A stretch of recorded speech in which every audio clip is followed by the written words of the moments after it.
vocês já devem saber o ocorrido, mas eu falei assim. Hoje de manhã, no debate de chapas, a mesa era composta por 4 pessoas e, pelo que eu entendi, esquema de paridade, um homem e uma mulher. Então era uma mulher branca, um cara branco, um outro cara branco e uma mulher negra. E durante esse debate foram levantadas questões que eu quase nunca vejo sendo levantadas, que é a questão de racismo. Mas não é questão de racismo, vamos combater a opressão, porque a opressão é má, a opressão é feia, todo mundo tem que ser antirracista. Foram levantadas questões sérias, questões que ocorreram com estudantes da UF, que foram vítimas de um crime de ódio absurdo na internet, e que foi levantada pela mulher preta em questão que estava na mesa. Logo depois da fala da mulher preta problematizando essa questão de racismo na internet, um outro menino branco pegou o microfone para falar e para responder, eu acho, ou fazer a consideração final, eu nem lembro, gente, desculpa, eu fiquei realmente muito chocada, que eu realmente nem lembro a ordem desse ocorrido. E, ao falar, ele fez a seguinte fala que foi infeliz. Opressão todo mundo sofre, todo mundo aqui é oprimido. Um cara branco falando isso. Só para lembrar para a mulher preta, tá, gente? Eu só queria lembrar isso. Porque a mulher preta foi que levantou. Todo mundo aqui é oprimido, todo mundo aqui sofre opressão. E, como é que é? E a gente também não pode ficar se vitimizando o tempo todo. Ele usou a palavra vitimizando para o negro, que eu acho que já é uma coisa assim muito problemática. E eu queria levantar aqui, na verdade, fazer assim, queria que todo mundo fizesse uma auto-reflexão. Eu não estou em nenhuma das duas chapas, eu realmente não tenho nenhuma, assim, como é que eu vou dizer, eu não tenho estômago para compor o movimento estudantil, por N motivos, que não vem ao caso agora.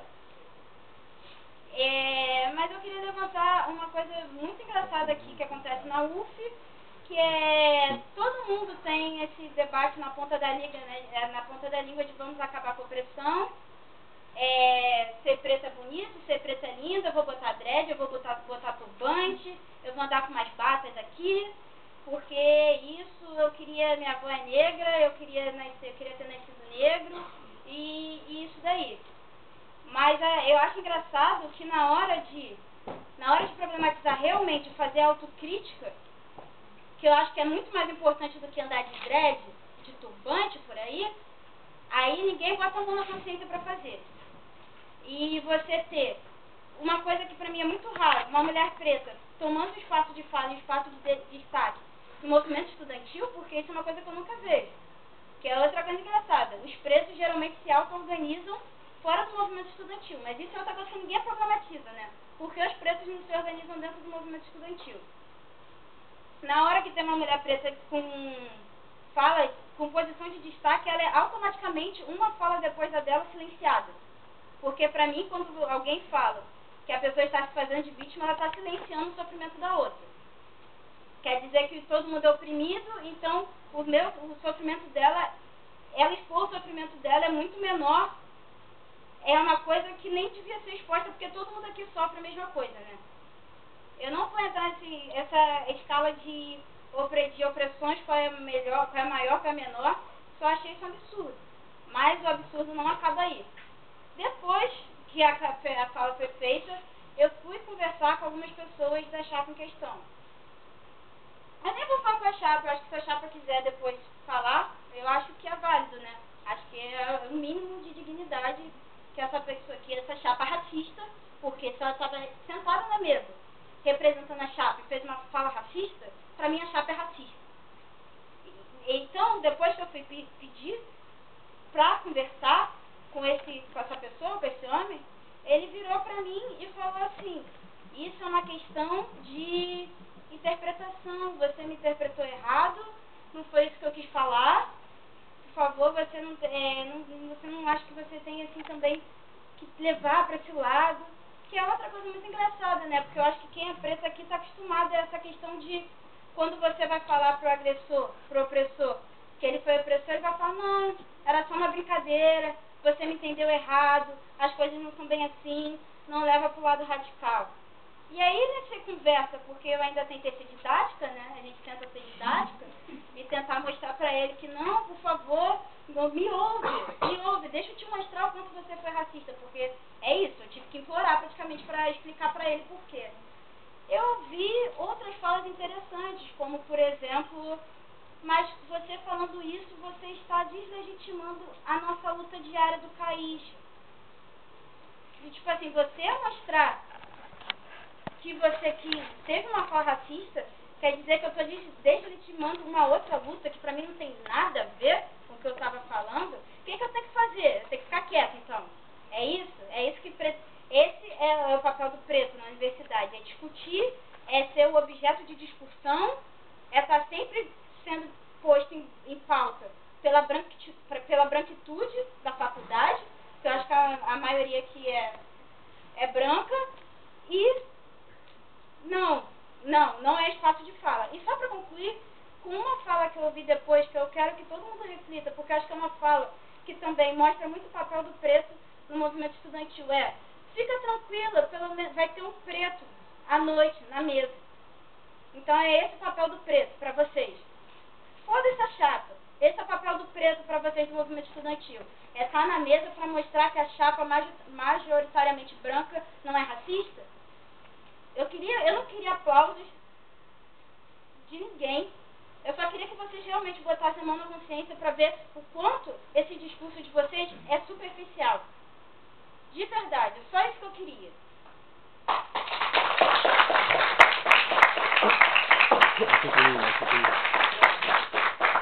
Obrigada, Lisa, pela fala. A gente, quanto comissão eleitoral, eu, Ian e a Poliana, a gente está aberta para receber qualquer tipo de denúncia, de qualquer tipo de opressão, machismo, racismo, homofobia, transfobia, opressão de classe. A gente vai estar aberto para ouvir vocês.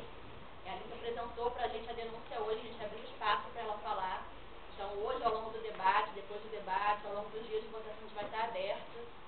E acho que esse é o procedimento correto, é vir aqui, é denunciar, é não deixar ser silenciado mais uma vez, como infelizmente aconteceu. Então, para apresentar o modelo do debate que a gente vai fazer, a gente vai abrir primeiro para a fala de 5 minutos de membros de ambas as chapas, que podem dividir de forma que quiserem, ou garantir só uma fala dos membros, ou ambos os membros falarem de 5 minutos. Depois, a gente remodelou, a gente repensou o modelo do debate que a gente está apresentando aqui agora. Se alguém tiver dúvida, por favor, apresenta agora, para a gente não ficar igual de manhã, pensando ao longo do fluir do debate. Então, cada chapa vai apresentar o seu programa em 5 minutos, cada lado. No segundo bloco, a gente vai abrir, cada chapa pode fazer para a outra 3 perguntas, cada pergunta com no máximo 2 minutos, as respostas em 5 minutos e as réplicas em 2 minutos. No terceiro bloco a gente vai abrir, e aí que é a diferença para a parte da manhã. Nós teremos 8 perguntas, sendo 2 perguntas para a chapa 1, a gente vai abrir perguntas do público para a mesa. 2 para a chapa 1, 2 para a chapa 2 e 4 perguntas gerais para ambas as chapas. E no final a gente abre para mais 7 minutos de considerações finais de cada chapa. O plenário se sente esclarecido, todo mundo tem acordo com o modelo. Então,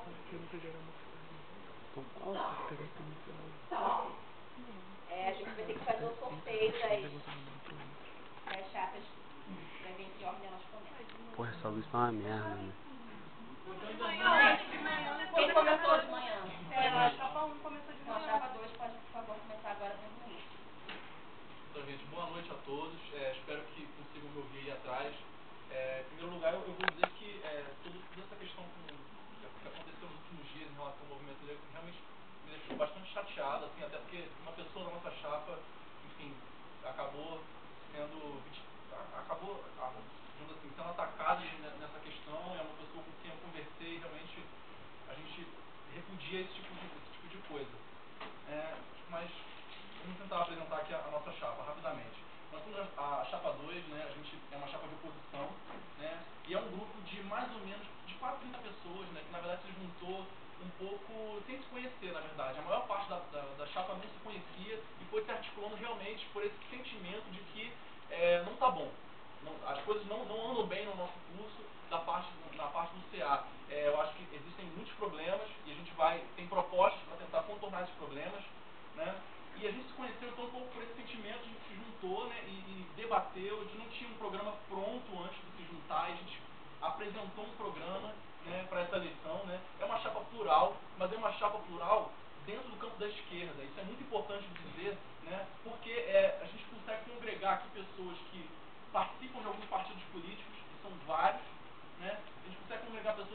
participam de coletivos que não estão ligados diretamente a partidos políticos, mas a gente também consegue congregar, na verdade, a maior parte das pessoas que não participam de nenhum desses dois modelos, né, tradicionais aí, da esquerda. Né? Então são alunos que participam das aulas, que estão nos corredores, que pensam, que criticam, que têm ideias, que chegaram juntos para poder fazer essa chapa. Né? Daí o nome Convocaís. Eu acho que a gente tem um título que diz bem o tipo de pensamento que a gente tem. Né? E eu acho que o título é sempre muito importante para a gente fazer essa avaliação. Né? E a gente tem esse projeto comum, então, né, de trazer as lutas, de trazer a pluralidade para o movimento estudantil, para o departamento, para o CA, enfim, tocar esse curso de uma outra forma, trazer novos áreas para esse movimento. Bom, a nossa chapa é uma chapa de luta, só que a nossa luta é uma luta plural. É uma luta que escuta as demandas dos estudantes, né? Foi até legal a fala da Alissa, né? A Carla era a mulher negra que estava na nossa mesa e se colocou. Ela se colocou colocando, né, o nosso grupo, o grupo que a gente formou, o Convocaís, fazendo realmente uma nota de repúdio também, né? A página racista que pegou as fotos do coletivo de estudantes negros e negras da UF e o coletivo de estudantes negros e negras da UF, e a gente tem um diálogo com esse coletivo. Então a gente achou importante a gente se colocar contra, né, esse ato. E a gente tem que aprender, junto com esses coletivos, junto com esses alunos que já se organizam, a desconstruir cotidianamente as opressões. E as opressões são diferentes, né, de acordo com cada pessoa que a sofre. Eu, como mulher, sofro um tipo de opressão que é diferente da Carla, como mulher negra, sofre, né, que é diferente do que um homem gay sofre. E é por isso que uma das nossas propostas é diluir, né, esse grande grupo de trabalho de opressões que vai desde a luta antiproibicionista até a luta dos negros, das mulheres e dos LGBTs, e a gente acha que a gente tem que criar comissões específicas para cada tipo de opressão. E esses grupos, né, essas comissões também funcionariam como grupos de estudos, porque a gente acha muito importante a gente deixar a nossa luta, o nosso debate, a nossa fala mais consistente, porque a gente para de reproduzir essas questões cotidianas e essas opressões, como por exemplo aconteceu hoje de manhã. Né? A gente tem que entender que essas opressões são estruturais. E aí fica feio pra caramba quando uma chapa aqui fala que atlética, qualquer tipo de organização em atlética, é racista, e é homofóbica, e é machista. E eu acho que a gente tem que desconstruir isso. A gente tem que ocupar o espaço que as atléticas ocupam hoje com curso de história, se colocando numa atlética combativa e de luta a esse discurso de opressão. Tem como a gente fazer isso? Se a gente faz isso com o nosso trote, os trotes em geral também são conhecidos pelo machismo, pelo racismo, pelas opressões. Por que a gente aceita um trote que não reproduz essa lógica e quando mexe em atlética, que é uma demanda real dos estudantes, não, aí não pode. Atlética é coisa de machista. Peraí, vamos ocupar esse espaço. Vamos debater com o pessoal de engenharia, com o pessoal de direito, com o pessoal de economia, que tem atléticas também, que ocupam espaços de competição esportiva que não necessariamente são opressivos e colocam como espaço de opressão. Vamos ressignificar isso aí, vamos se colocar em luta em todos os espaços. A gente não quer uma luta só no espaço que a gente se sente confortável. A gente quer entrar e lutar pelos estudantes que não têm voz. E a gente quer entrar e lutar pelos coletivos que estão se organizando separadamente. E a gente acredita que a gente tem que ser um CA que aglutina todas essas lutas. Né? Em suma, a gente pode dizer então que é uma chapa plural que aprendeu a escutar os corredores, aprendeu a escutar as demandas dos estudantes e trazer isso com um programa, com propostas. Né? Desse modo a gente espera, então, para a chapa 1, a gente espera realmente que o debate hoje seja respeitoso, que seja propositivo e que, enfim, a gente consiga sair daqui que pessoas aqui que estejam indecisas consigam sair daqui com uma posição. Obrigada, Rafael. Eu esqueci de dar um recado que o Ian está recebendo as inscrições para quem quiser fazer as perguntas para a chapa 1, 2 ou para ambas. Então, ao longo das falas, vocês podem ali se inscrevendo. E abre a fala para a chapa 1 e 2. Boa noite. Todos estão me ouvindo? Atrás? Então, pessoal, primeiramente eu gostaria de lamentar o ocorrido de manhã. Queria dizer que a repetição da companheira Alissa, que eu não estou vendo agora, mas onde quer que esteja, é fundamental, muito importante gente fazer autocrítica na questão da nossa própria chapa e em todos os movimentos sociais que existem na nossa universidade. Então, novamente, quero me desculpar, mas eu tive que vir para isso, para ter ocorrido. Bem, eu queria dizer que a gente está aqui hoje numa chapa, para defender uma chapa que defende uma democracia, uma liberdade na área de história da UF. O nosso centro acadêmico, por exemplo, não representa só estudantes do curso de graduação em História. Ele também representa os pós-graduandos na História, que são uma parte muito importante também da nossa área, que precisam ser representados, que tem representação estudantil no departamento, e ele precisa dessa democracia real, direta, com propostas reais e viáveis para o estudante de História. Gostaria de citar, como diz o cantor Belchior, que hoje está fugido lá para o Uruguai, minha alucinação é o dia a dia, meu delírio e experiência são as coisas reais. Estamos aqui justamente para isso. Nós queremos trazer as possibilidades reais, concretas, para melhorar a democracia nesse centro acadêmico, nessa universidade, nesse departamento, nessa área de História. Nós lutamos pela liberdade, lutamos pela democracia na nossa sociedade, na nossa universidade, nas nossas escolas, nas nossas salas de aulas. Nós também somos professores, nós também somos professores de formação, inclusive. Logo a mais, daqui a pouco, por exemplo, eu vou ter que acompanhar a minha turma.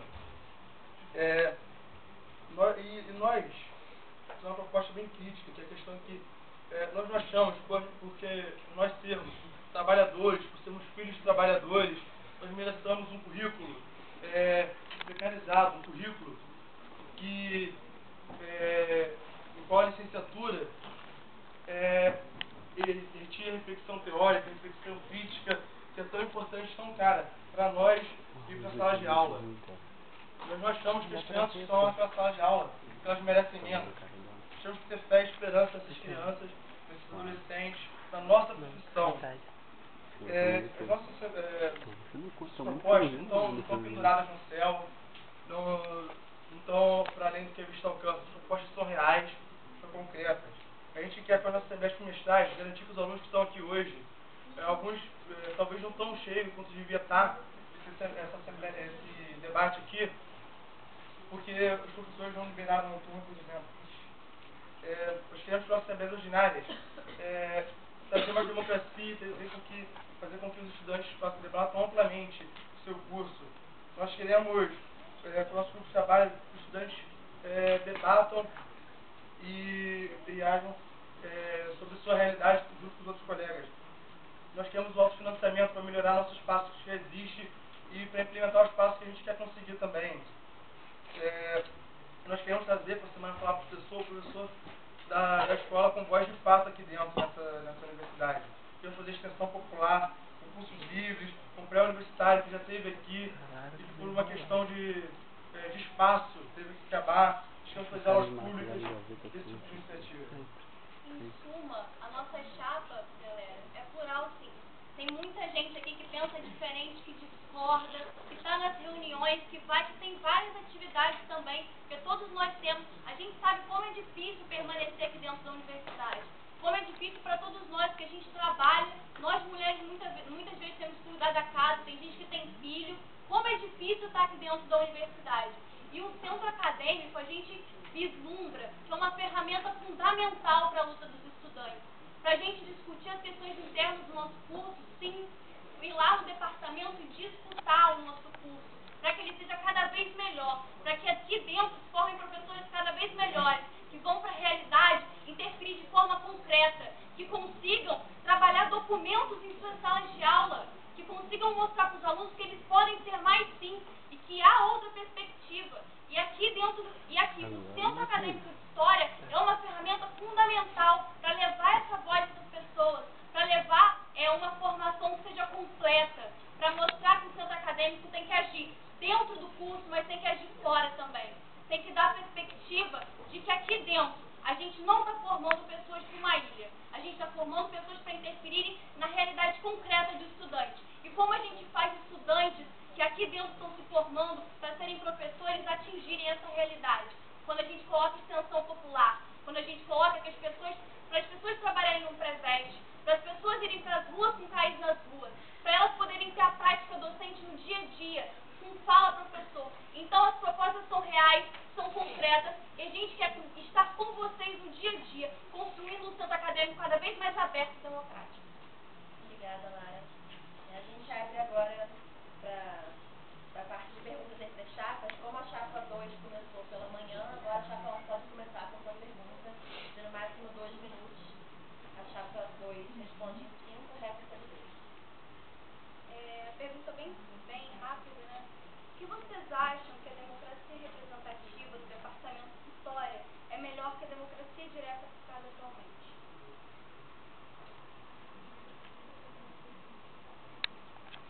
Olha, uma democracia direta que consegue congregar apenas 10 estudantes, né, numa reunião, que consegue levar apenas a opinião de 10 estudantes numa reunião, eu acho que ela é uma democracia direta fracassada. Né? Então é um problema muito grave a gente achar que 800 e poucos alunos são representados por 10. Né? É uma contradição gigantesca. Né? E é por isso, inclusive, que a gente tem uma proposta de representação diferente, né?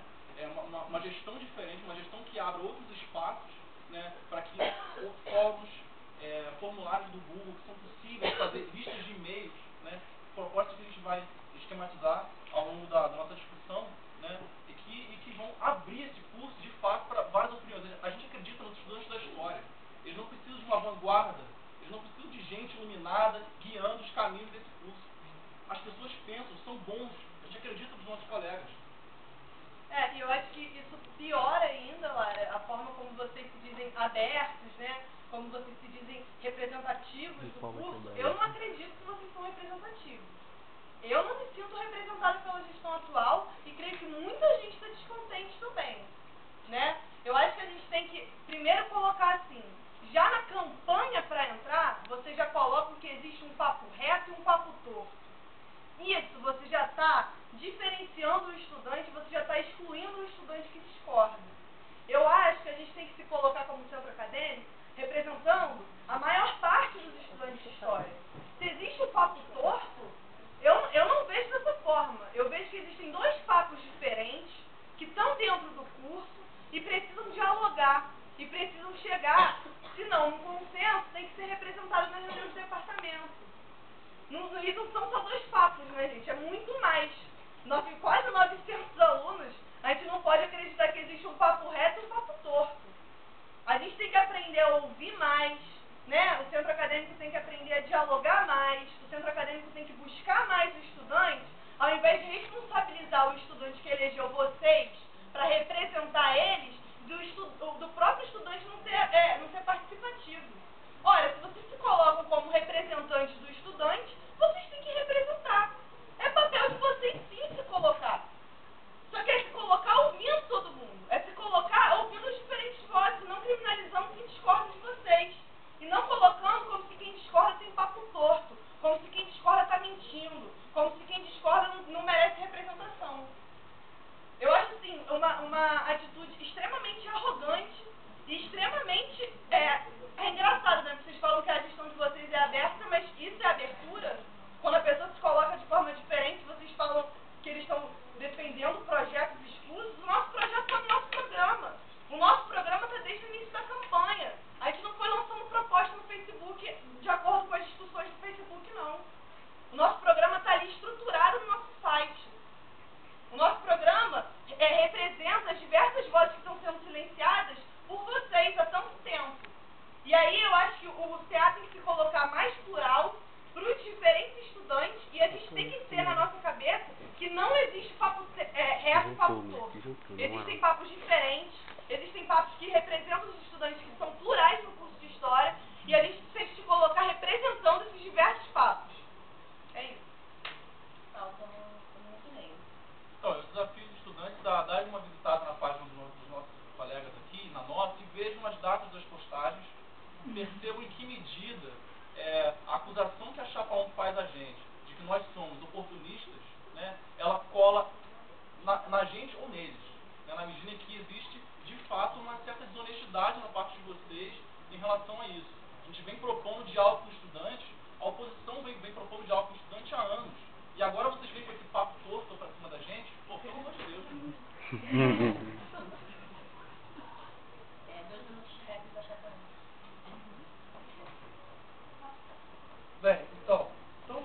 questão aberta, tanto a nossa campanha aberta, que nós vamos congregando mais e mais propostas ao longo da nossa própria campanha. Ao longo da nossa própria gestão no ano passado, a gente congregou propostas diferentes no seminário de avaliação de curso, seminários de currículo. Na questão da democracia, bom, eu não vejo como uma pessoa representando no voto as outras, nessa proporcionalidade, pode ser mais representativo que a própria pessoa se representando no grupo de trabalho. Que a gente, no nosso programa, nas nossas campanhas, nós responsabilizamos, sempre fizemos no ano passado, nesse ano, cada vez mais. Tornar mais democrático, mais aberto, e fazer com que o estudante trabalhador possa estar lá. Porque nós vamos lá para representar todos os estudantes, não o estudante X, não o estudante Y. Uma democracia representativa é a representação, é cada um se representando. O nosso voto, da forma como está posto, o nosso GT de representação da forma como está posto, ele busca representar todos os estudantes do curso de História. Todos os 900 estudantes do curso de História que não seriam representados por 5 de uma chapa, 4 de outra, 3 de outra. Isso. A representação que vocês defendem é democrática, mas ela tem um sentido para essa democracia. E é liberal. Por quê? É individual. Como isso? Cada um vai lá e dá a sua opinião. Eu acho que é muito leviano a gente pensar que 8 estudantes, mesmo que sejam divididos em 2 chapas, que aqui são representadas, elas vão representar todo o pensamento de todo um curso que tem 900 alunos.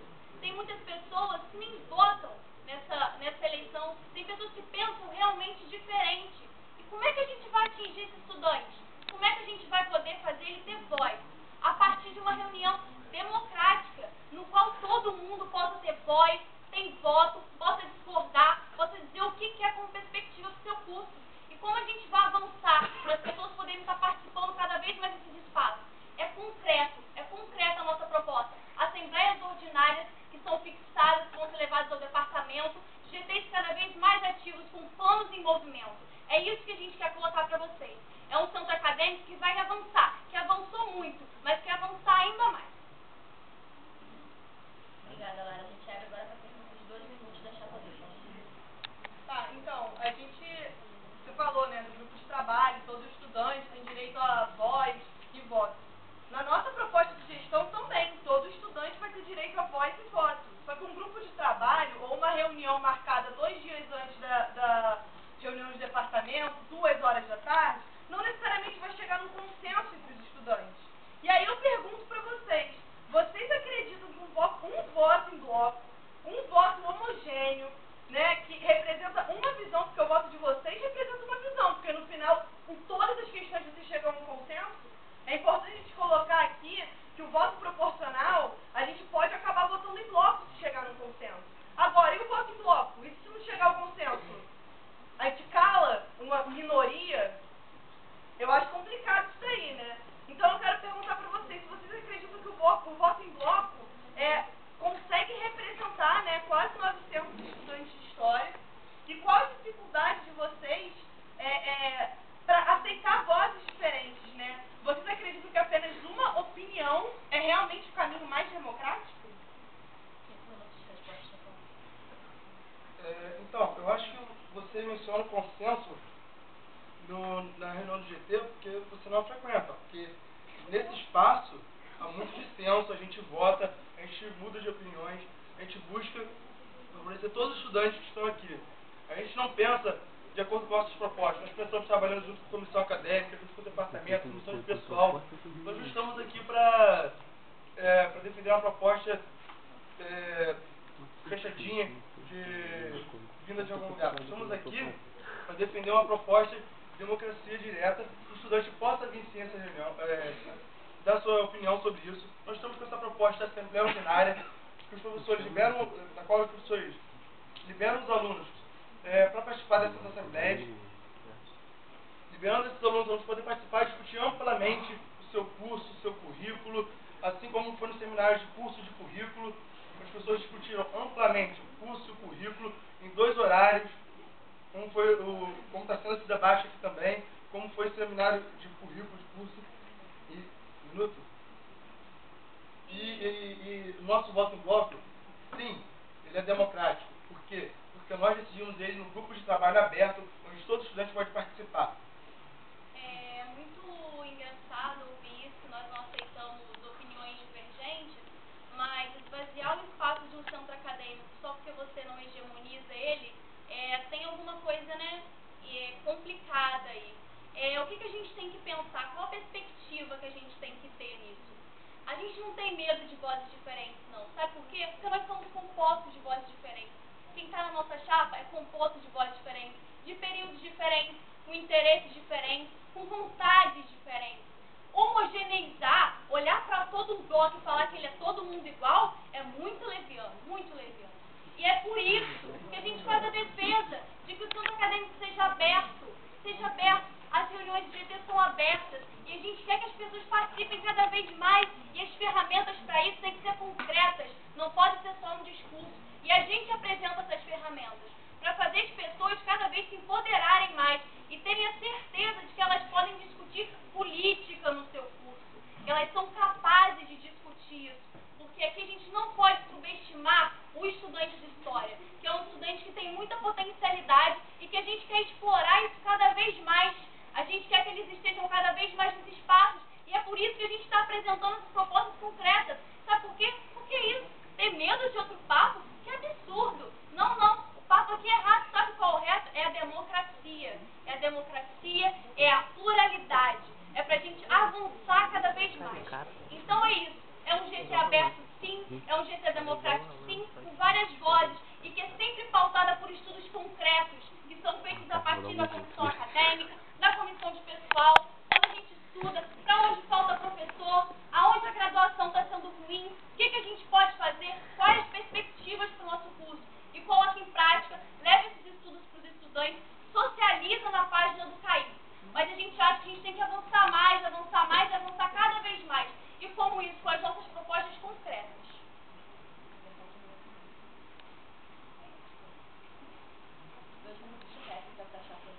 Então, gente, a gente tem que ter claro que vocês são um fracasso de comunicação com os alunos e com os professores.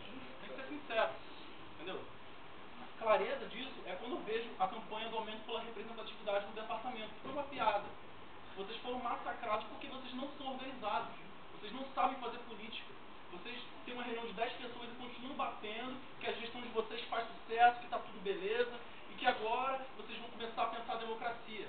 Vocês estão falhando, e é grave. Uma reunião de 10 pessoas não é democrático, não representa. Não dá nem para fazer uma matemática aqui, né? Então, não sei, ainda mais que eu sou de história. Veja bem, eu e o Cláudio e o Davi fomos numa reunião de GT recentemente, de representação recentemente, e a gente foi chamado de hipócrita. Foi. Sim, foi. A gente foi chamado de hipócrita e falaram que a gente, que era uma hipocrisia nossa, porque a gente não estava ocupando espaço. Quando a gente estava ocupando espaço, a gente foi massacrado por vocês, porque a nossa opinião não era legítima, porque a gente estava defendendo a questão da proporcionalidade. Vocês continuam votando em bloco, isso só enfraquece os estudantes, sabe por quê? Porque com voto em bloco fica difícil fazer política, porque o departamento não é homogêneo. A gente sabe que é possível, né? Política é o seguinte, entendeu? Você tem que fazer as coisas aparecerem. Esse negócio de hipocrisia, de falar que o discurso é ambíguo, de falar que tem papo torto, isso é conversa fiada.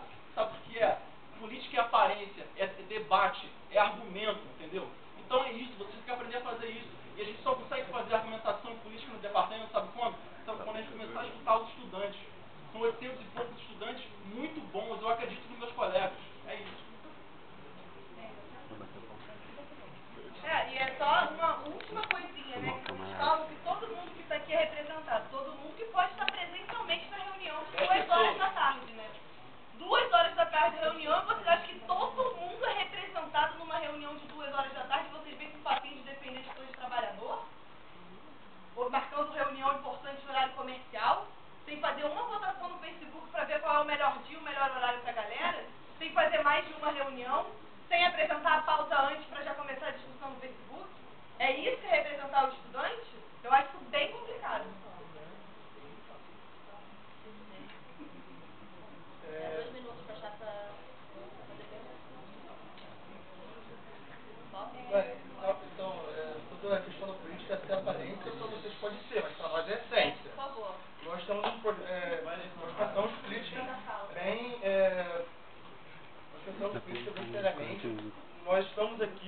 sala de sala. Nós estamos chamando os estudantes para a Assembleia Geral dos Estudantes que vai ter para discutir a greve.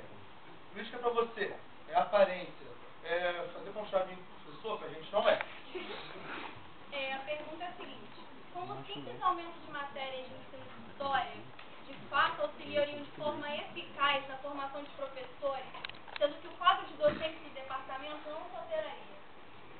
Então, deixa eu responder, tá? A nossa proposta de licenciatura é o seguinte: a gente sabe que a universidade tem um tripé: pesquisa, ensino e extensão. Esse tripé não se concretiza no nosso departamento, não se concretiza na nossa graduação. A gente tem que ser honesto. A gente, no máximo, forma pesquisador. No máximo. E olhe lá. Né? A gente está defendendo licenciatura, vocês acham que é papo torto. Mas vamos lá, licenciatura. Nossa proposta é de reestruturação. Não é somar matéria. A demanda do movimento negro de uma cultura, de uma matéria sobre cultura afro, tá? é uma demanda, em primeiro lugar, significa respeitar uma legislação que já está há 10 anos aí que ainda não foi aplicada. Né? Isso não é matéria optativa, isso é matéria obrigatória. Proposta nossa, a gente sabe que no corpo docente tem professores competentes para fazer isso, nos 2 turnos. Matéria obrigatória, não é se eu quiser, durante a graduação eu passo por essa matéria. Porque o cara que não faz isso aqui na graduação, na sala de aula ele vai reproduzir racismo. Na sala de aula ele vai, ensino de história é coisa séria, eu acho que vocês têm dificuldade de entender isso. Né? Outra coisa, a proposta que não ficou bem estruturada aqui, introdução ao ensino de história. É uma proposta que vai ser enriquecida com um seminário discente e um seminário docente. Porque com seminários dessa natureza a gente consegue pressionar o departamento. Outra coisa, um seminário docente com professores de PPE com lugar de destaque. Os professores de PPE ficaram na plateia do meu lado e ficaram indignados com as besteiras que eles tiveram que escutar. Está entendendo? Então é o seguinte, essa proposta de introdução ao ensino de história, ela seria ministrada por professores de prática de ensino, porque a gente entende que ensino de história é uma área de pesquisa, é uma área séria, que tem gente que está produzindo conhecimento sobre isso. Não é ensino de história assim, eu dei aula há 10 anos, então eu acho que eu posso falar sobre isso. É muito mais do que isso. A gente tem que dar um salto qualitativo no nosso curso em termos de formação de professor. E isso é fazer política. A gente está em 2015, vocês estão em que planeta? O pessoal está pedindo a volta da ditadura, vocês acham que educação não é política? Brigar por educação, brigar por ensino não é política? O que é isso? A gente acabou de presenciar uma coisa no movimento, um ataque ao movimento negro. A gente está brigando por educação e isso não é fazer política? Vocês vão chamar a gente de síndico? Que história é essa, cara?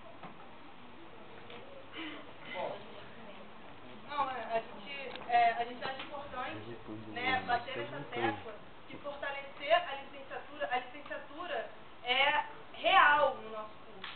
A licenciatura não é uma coisa que a gente tirou da nossa cabeça. A maioria de nós vai passar por uma sala de aula. A maioria de nós, mesmo que os que fazem só bacharelado, vão ter que em algum momento da vida passar por uma sala de aula. A gente acha importante discutir isso no curso. A gente tem que ter uma matéria e que, se for para incluir essa, e é necessário incluir essa matéria, porque é necessário a gente ter isso em sala de aula. Vocês viram quando a gente falou de pedido de volta de ditadura? Só que é possível um aluno de História da UF passar pelo ciclo básico, se ele pegar um professor que para em Brasil 3 em Vargas, e ele for de História Antiga, ele não fez ditadura na graduação. Pode isso? Tá normal? Tá legal esse currículo? A gente tem que cobrar mais dos nossos professores de seguir esse emenda. A gente não pode terminar uma faculdade de História sem ver gênero e sexualidade na escola. Tem uma matéria do curso de Educação Física que fala disso. Por que em História não tem, se a gente vai estar em sala de aula? É óbvio que durante a nossa prática, né, na escola, é na prática que a gente aprende também, mas é na faculdade que a gente começa a discutir e desconstruir privilégio e preconceito.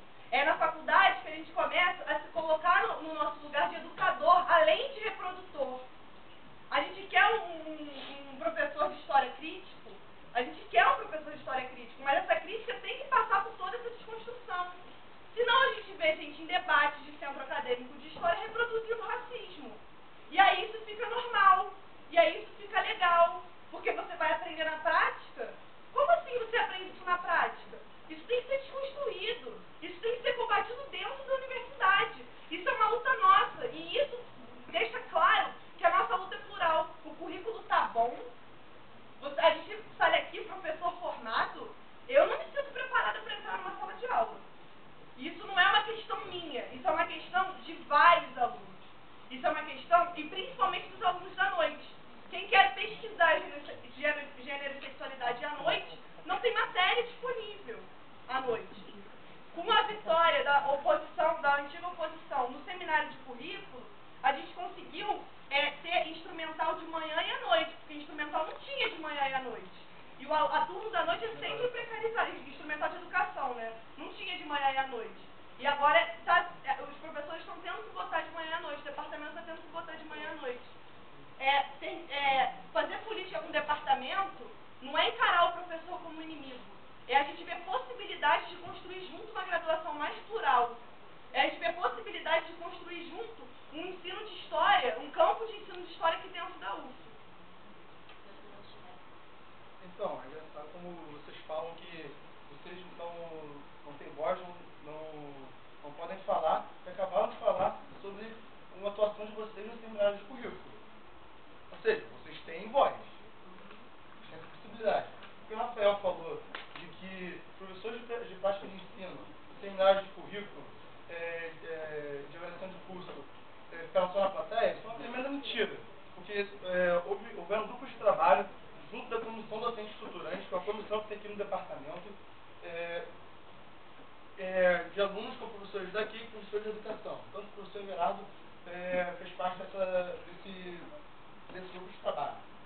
E um professor que trabalha com PIBID, que é o professor, também fez parte desse grupo de trabalho. Quando você falou sobre tripé de ensino e especialização, a gente também concorda com isso. A gente não está endeusando o currículo, não. Sabe o que a gente está falando? Que a gente tem que defender uma formação que seja plural, que seja completa, que a gente enxergue a pessoa que está se formando em licenciatura como um todo, que ele seja capaz, que a gente não tem que diminuir o professor, que ele seja capaz de trabalhar também na sua sala de aula tudo que é socializado numa pesquisa, que a gente tenha ferramentas para trabalhar um documento com os nossos alunos, e por isso mesmo, por a gente achar que a prática é o critério da verdade, que a gente está vindo aqui falar que a gente precisa de extensão. A gente identifica esse problema e foi uma das grandes defesas nossas do seminário de currículo, que falta extensão, e o que a gente pode fazer com isso? E o centro acadêmico vem aqui, e o centro acadêmico tem que auxiliar nisso, e a nossa chapa vem com essa proposta. Como a gente vai fazer na realidade, para o estudante interferir nessa realidade, na prática docente, para ele poder estar no dia a dia dialogando, porque isso nos faz crescer. O diálogo no dia a dia com as pessoas nos faz crescer enquanto docentes. Então a gente está propondo também a extensão por meio da volta do pré-vestibular popular da história. A gente está propondo CAIs nas ruas, com aulas públicas, com minicursos em escolas, para a gente poder dialogar no dia a dia, para a gente poder atingir aquelas pessoas que não estão aqui dentro da universidade. Então é diálogo, gente. Diálogo. A gente não tem medo de dialogar, não. Só para lembrar que a gente está recebendo as inscrições ali junto com o Ian Poliana, para quem quiser fazer questões das chapas 1 e 2 de ambas as chapas. Agora a chapa 2, 2 minutos. Bom, continuando nessa questão do currículo, que eu acho que é uma questão que precisa ser mais debatida, né? A gente está aqui lutando, a gente vai lutar por um fortalecimento da licenciatura. Isso não significa dissociação do currículo de bacharelado e licenciatura. Isso só significa que a gente vê isso como uma realidade atualmente, né? O currículo que a gente tem hoje no curso de História é um currículo de 1992. A gente acredita que o curso de História, o perfil do estudante, mudou ao longo de todos esses anos, né? Hoje em dia a gente tem outras questões na educação do Brasil, a gente tem outras questões para a formação do professor, a gente tem o ensino de História como um campo de pesquisa possível. A gente não está falando que não tem que ter pesquisa, a gente está falando para a gente considerar a licenciatura, para a gente considerar o professor como um pesquisador real, porque a gente tem que se formar como bons professores, e esse campo de pesquisa é importante para quem vai encarar uma sala de aula. Então a gente só quer, é uma pergunta, e a gente quer que vocês sejam bem sinceros, né, para não ficar com disse-me-disse aqui. Vocês, né, vendo que esse currículo não funciona, não é eficiente, a gente acha isso. O que vocês acham, né? Qual é a proposta de vocês para fortalecer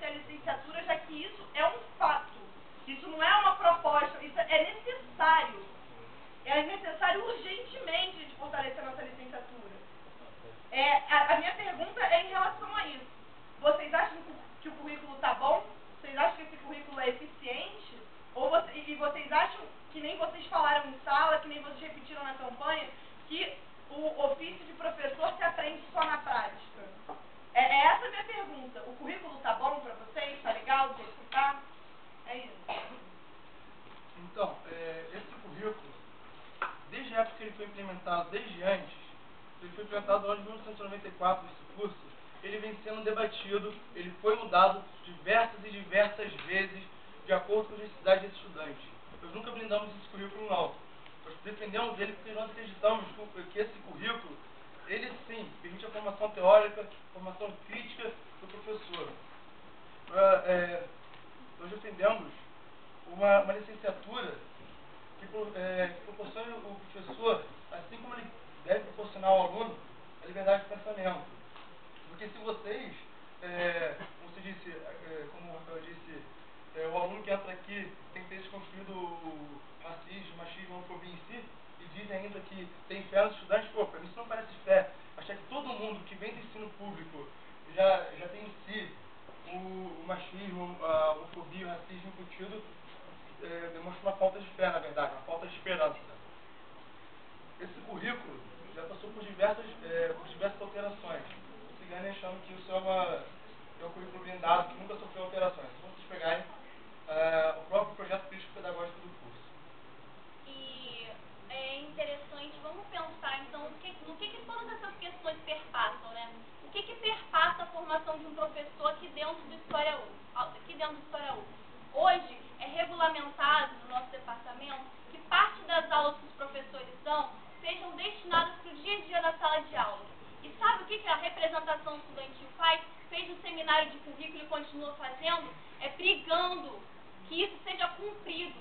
Porque, infelizmente, muitos de nós passam pelo básico e muitas vezes só ouve sobre a pesquisa do professor. A gente vê que isso é um problema.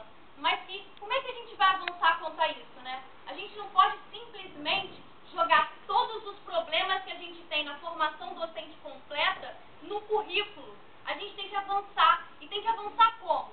Vendo que a principal defesa dessa forma de currículo que tem que ser aprimorada. Se a gente não achasse que tem, a gente não ia discutir, não ia propor, que não propôs também, mais seminários de currículo, para a gente conseguir avançar, para conseguir pensar o estudante de uma forma completa.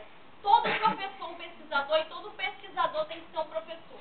E a gente tem que defender essa situação no currículo, mas tem que avançar e é dentro do departamento, é na política real e no dia a dia. Porque dentro do departamento, somente 2 de nós 57 professores defendem que seja aberta vaga para concurso do ensino de história. E sabe quantos alunos nós somos? Nós somos 8. Então, a defesa, companheiro, tem que estar aqui. A gente tem que trabalhar conjuntamente. Porque eu acho que professor, todo mundo aqui, a gente vai ter que passar por uma sala de aula. Agora, pensa comigo. Tem muitos professores nesse departamento que nunca pisaram numa sala de aula. Como a gente vai fazer eles realmente contribuírem para a formação do nosso dia a dia enquanto profissionais? Como a gente vai fazer eles conseguirem colocar a prática do dia a dia, as coisas complicadas que a gente vai lidar no dia a dia da sala de aula, para dentro da nossa turma, para a gente poder avançar? A gente identifica esse problema e é por isso que a gente acha que esse problema não perpassa só pelo currículo. O currículo que a gente quer continuar discutindo e avançando com todo mundo aqui. Mas que a gente também tem que ver que o quê? O tripé hoje, como você bem disse, da universidade não tem sido respeitado. Como é que a gente faz ele ser respeitado? O centro acadêmico é uma ferramenta para isso, gente. É uma ferramenta para trazer os professores que não têm voz aqui dentro da universidade para cá. Uma semana fala professor, trazer eles realmente para cá, para dentro, para a vivência do dia a dia da universidade, para eles poderem socializar toda a vivência deles conosco. E mais, para a gente poder levar tudo que a gente aprende aqui para eles. Porque muito do nosso conhecimento produzido aqui serve para quem, gente? Serve para quem? Não serve para quem nos mantém aqui dentro. Então a gente pensa nisso sim, tem que pensar na extensão. O centro acadêmico é uma ferramenta para avançar na extensão. Tem que continuar pensando no currículo, mas fortalecer a formação completa de um indivíduo. Porque o professor, ele não merece menos. O professor, ele não merece um currículo